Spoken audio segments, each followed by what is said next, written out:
Hey guys, how's it going? So earlier I did a video talking about how a sweeping gun control bill had passed the United States Senate, and now it has passed the United States House of Representatives, and it's on its way to the desk of the former Vice President, and he's promised that he will be signing it immediately. I'll go over it real briefly here. I'm going to talk more about it tonight in my live stream at 9:30 p.m. Eastern Time, as well as the huge victory in the Supreme Court. Kind of a bittersweet day for us right now, right? So it passed the Senate. Make sure you go back and watch that video if you haven't seen it. My most recent video.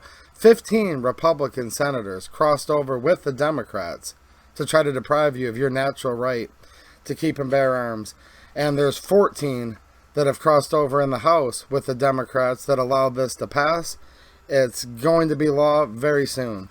Now there's four main components of this that a lot of people should be worried about. The worst of which, in my opinion, is the red flag laws. This is called take the guns first, then due process. Although due process says you can't be deprived of any life, liberty, or property without due process of law. It's impossible to have due process later. A right delayed is a right denied. Now this violates the Second Amendment, obviously, as well as very clearly the Fourth, Fifth, and Sixth Amendments, and the Ninth Amendment, as well as the 14th Amendment, which is supposed to provide equal protection under the law.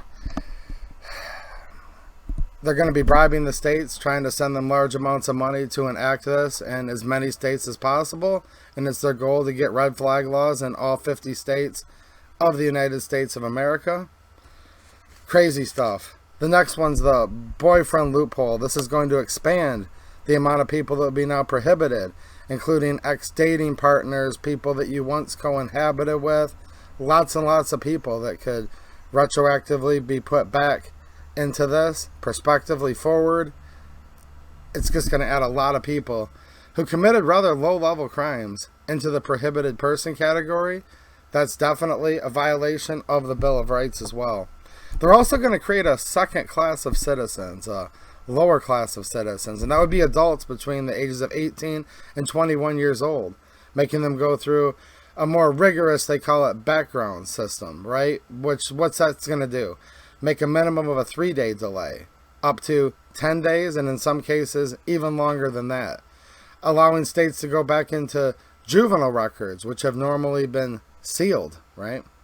It's also going to involve local police that have to look into their records, checking mental health records. And look, just to say mental health is one sweeping thing is just so ignorant. What about all the people that have PTSD that are serving their country underneath the age of 21 years old? You know, you can go off and fight in wars and give up your life to try to keep America free when you're younger than 21. But now they're going to be segregated on the way in which they can buy guns, and I think it's a very slippery slope where a lot of people might be afraid to go get help, because all people with mental health problems aren't necessarily dangerous at all. And this, in my opinion, is going to discourage people from getting help with mental health, which is the exact opposite of what this bill, soon to be law, purports to do. The other thing is they're going to redefine what a gun dealer is.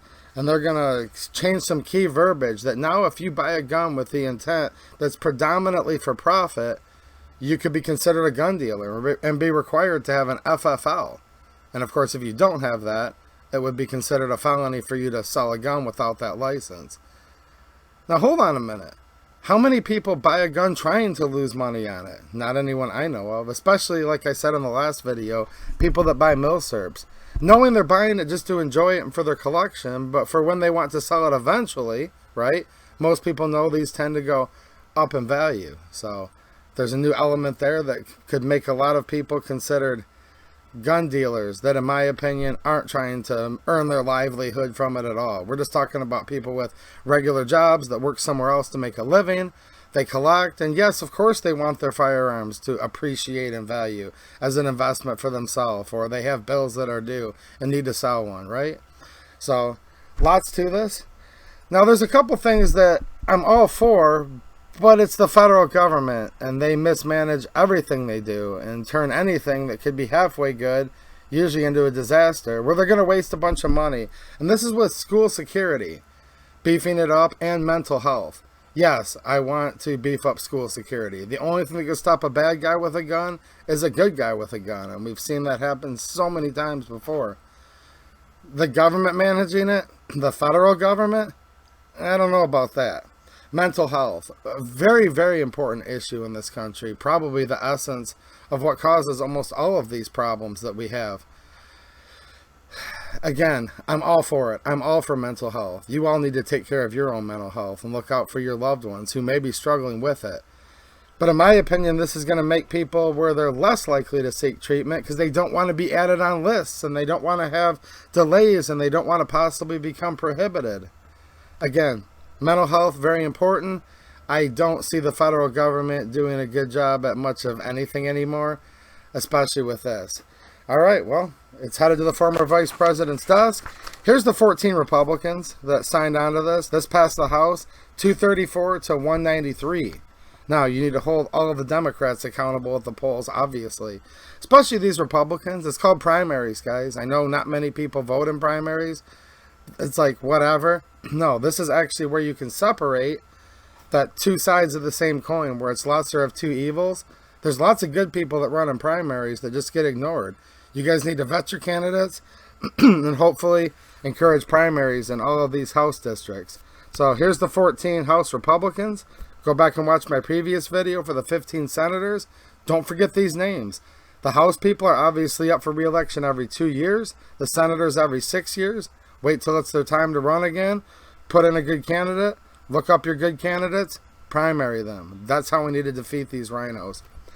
So the 14 House Republicans crossing party lines to vote in favor of the measure included Reps Liz Cheney, Wyoming, Adam Kinzinger, Illinois, Tom Rice, South Carolina, John Katko of New York, Chris Jacobs of New York, Maria Salazar of Florida, Brian Fitzpatrick, Pennsylvania. Here's a couple from Michigan, Peter Meyer, Fred Upton, Anthony Gonzalez of Ohio, Steve Chabot of Ohio, Mike Turner of Ohio, David Joyce of Ohio, and Tony Gonzalez of Texas. Those are the 14 Republicans that are a traitor to the Second Amendment, to the Constitution, and to all of you gun owners. All right, guys, I'll hang out with you more tonight in my live stream, and we'll talk about this as well as the SCOTUS victory in the Brewing case. All right, thanks for watching, and have a good one.